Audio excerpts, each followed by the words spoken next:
Most people think they lack discipline, that they're lazy, unfocused. But what if the problem isn't your willpower? What if you're just overstimulated? Because if your brain is constantly fed fast rewards, hard things will always feel harder than they should. And that changes everything. You wake up, phone, notifications, short videos, music, messages.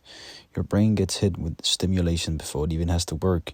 Dopamine isn't the enemy, it's the anticipation chemical. It teaches your brain what to repeat. So when you constantly consume fast rewards, your brain learns fast is better than slow, easy is better than effort, and scrolling is better than building a future you actually want to.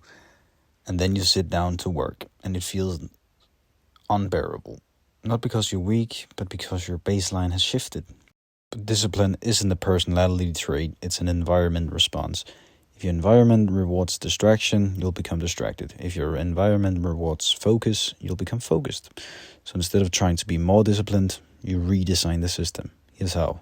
Your brain moves toward what it sees repeatedly. Write down your goals physically. Keep them visible. Not in your notes app, on paper. When you see your targets daily, your brain starts aligning behavior with them. Exposure builds direction. But most people fail because they chase too much at once. Too many goals equals no progress. Pick one priority. When you reduce cognitive load, discipline becomes easier. Focus isn't about intensity, it's about elimination.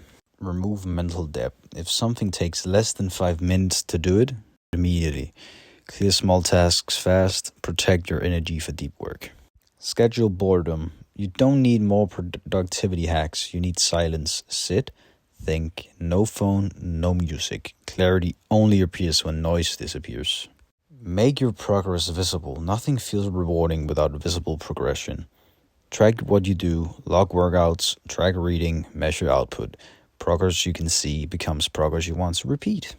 Identity is built through proof. Set visible challenges. 30 days of reading, building a project, training consistently. When you create evidence, your self-image shifts. Discipline stops being an effort. It becomes who you are. Most people think discipline is about motivation. It isn't. It's about reducing stimulation, designing your environment, and creating proof. You don't lack discipline. You've just been training your brain for the wrong rewards. Change the inputs, and the outputs will follow.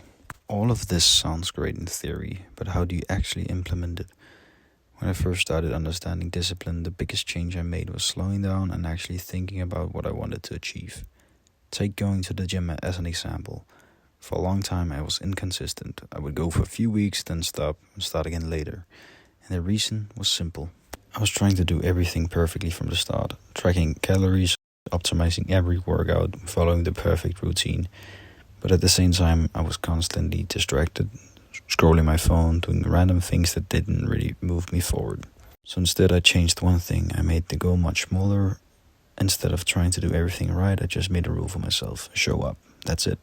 I would go to the gym and simply focus on enjoying the process, even if the workout wasn't perfect. And slowly over time I started adding more structure. First, better workouts, then tracking progress, then training consistently 4 days a week. Eventually it became something I do almost every day.